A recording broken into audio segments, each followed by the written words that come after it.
I didn't believe in haunted places. I mean, sure, I had the occasional chill when walking down a dimly lit hallway, or a strange feeling that someone was behind me when I was alone.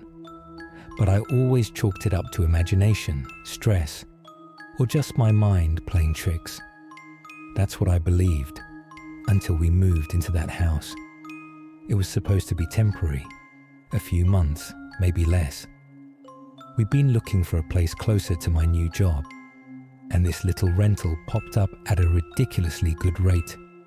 A detached 2-bedroom house with a small yard, decent kitchen, and large windows that looked out over a quiet street. The listing didn't even last a day online. I jumped on it. I remember the first time we pulled into the driveway.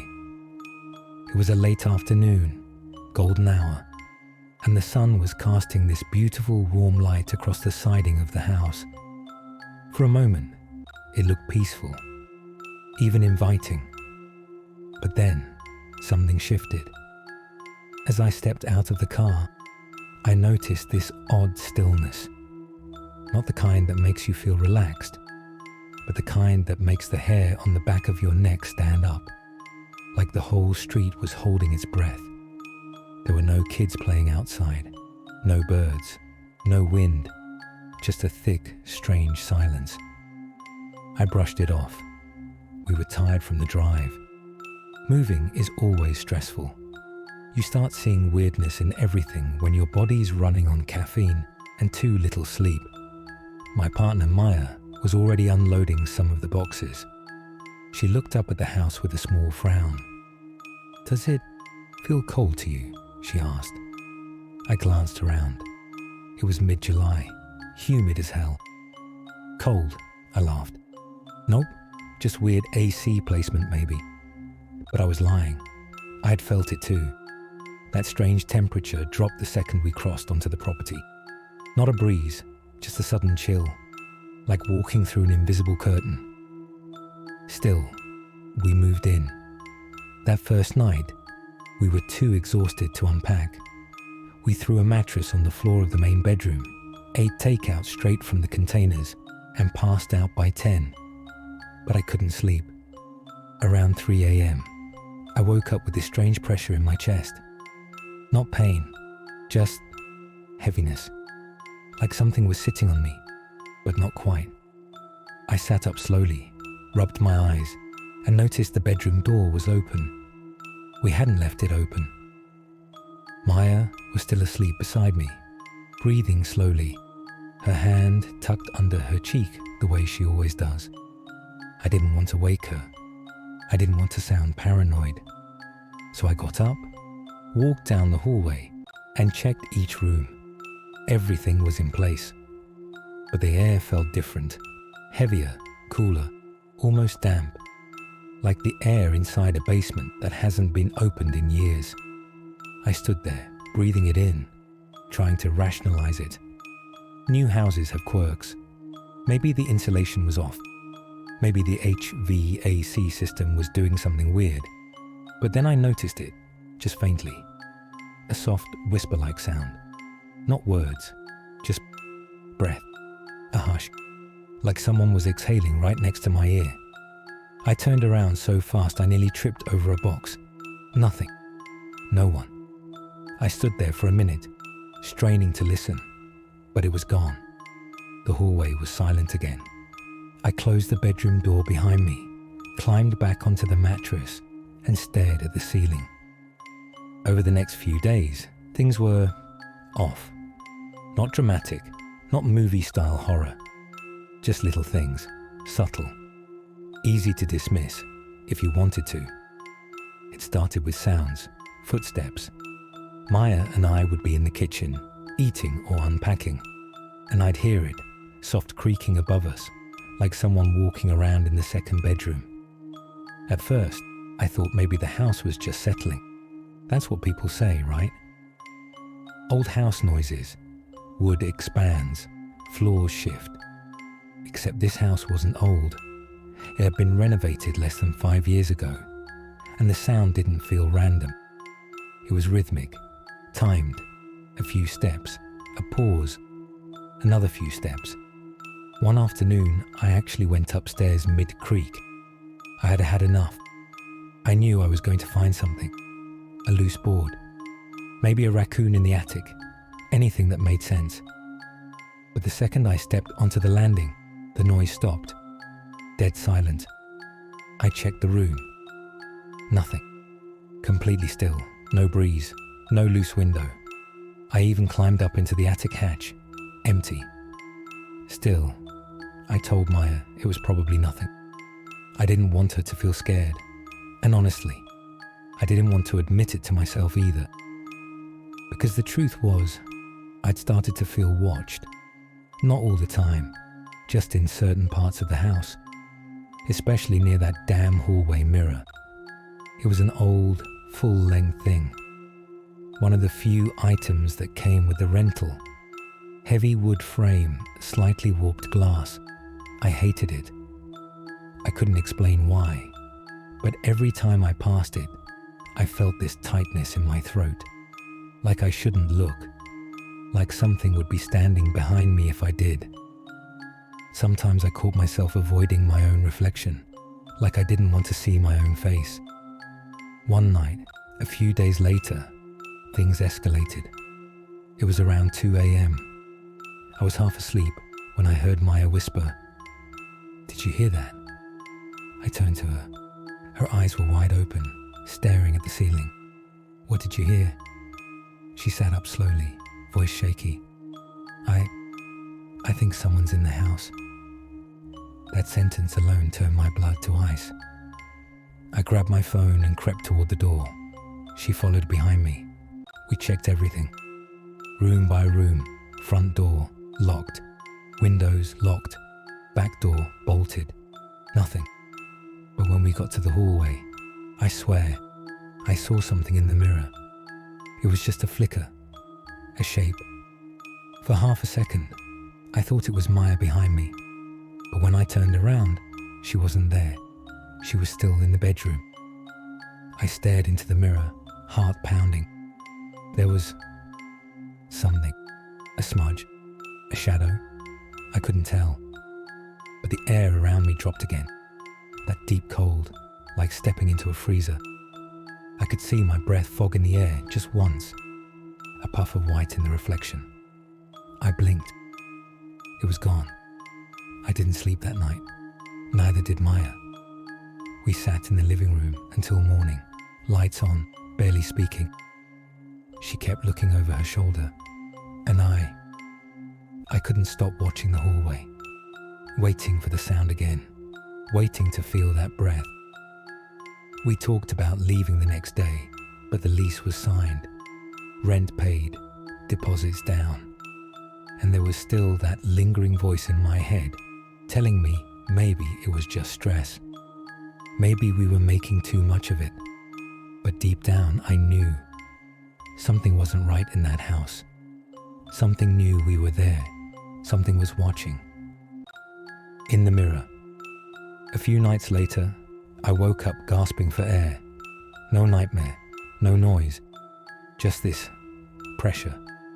Like something heavy was sitting on my chest. I couldn't move at first.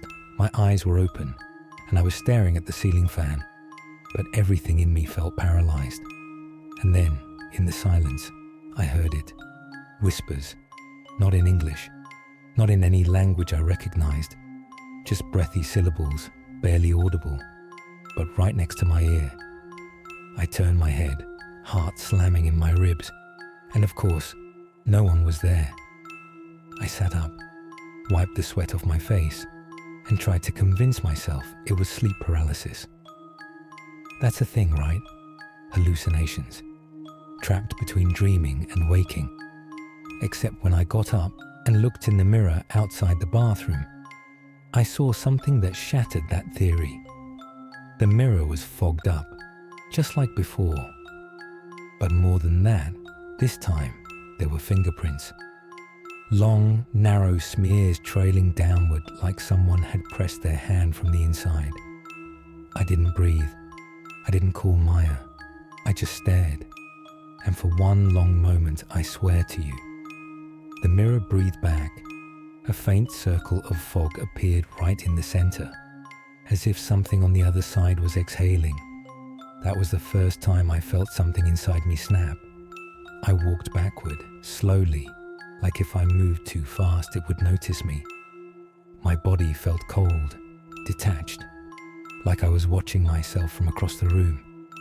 And for the first time since we moved in, I wanted to run. I didn't sleep after that. Not really. I'd close my eyes, but my ears would strain in the dark. Listening. Always listening. Maya started withdrawing too. She was jumpy, snapping at small things. She wouldn't shower without me being in the next room. She started muttering in her sleep, just little phrases I couldn't make out. One morning, I caught her staring at the mirror, not looking into it, staring at it. Eyes wide, face pale. She was frozen. I called her name 3 times before she even blinked. When she turned to me, her voice was flat. I don't think we're alone here. We had never really said it out loud before. But that day, we sat in the living room, bright daylight streaming in, trying to feel normal. And we talked, really talked. She told me that from the first night, she'd felt something near her when she slept. A coldness under the blankets, like someone had climbed into bed next to her. She told me the whispers weren't new. She just hadn't wanted to scare me. She told me she'd seen a shape in the mirror, a pale face, eyes too wide, lips not moving, but a voice coming anyway. And the worst part, she said it looked like her, but not her. Something wearing her face. That's when I finally broke. I told her everything. The steps, the breath, the handprints, and the dreams I hadn't mentioned. Violent dreams, where I was hurting her, where I was standing at the foot of her bed, watching her sleep, unable to move. I didn't care about the lease. I didn't care about the money. We were deciding on getting out.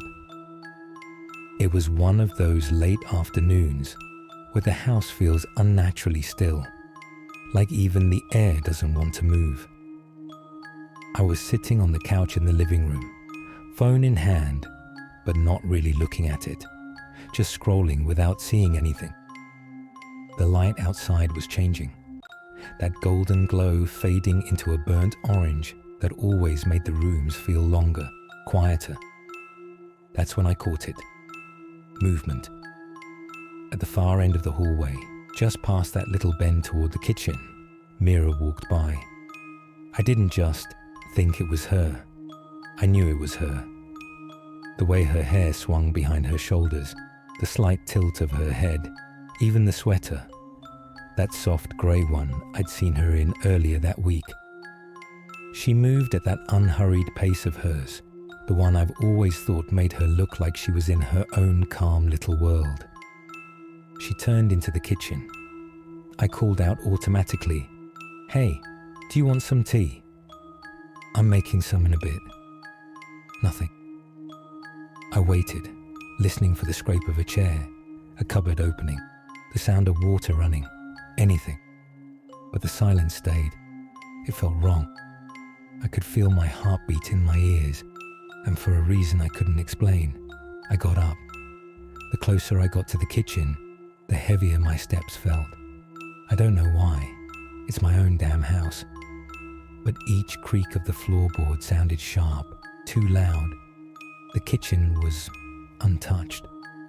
The kettle sat exactly where it always does, cold and still. Chairs tucked in neatly. No groceries on the counter. Not even the faintest sign that someone had been there. I remember just standing in the doorway, staring at nothing. My mind was racing in that quiet, panicked way where you're trying to stay logical. Maybe she didn't hear me. Maybe she just stepped outside. But every explanation I came up with collapsed as soon as I thought it. I turned, half expecting to see her in the hallway, but there was no one there. It wasn't until dinner that I said something, trying to make it sound like no big deal. I saw you in the kitchen earlier, but you ignored me, I said with a little laugh. Mira stopped eating, just for a second, but I saw her fingers tighten slightly around her fork. Then she put it down, looked at me, and said slowly, "I wasn't home this afternoon. I went shopping. You didn't hear the car when I got back?" Her voice was calm, but her eyes flicked away from mine like she didn't want to see my reaction. And that's when my chest tightened, because I wasn't tired. I wasn't daydreaming. I wasn't mistaken. I saw her. I know I saw her.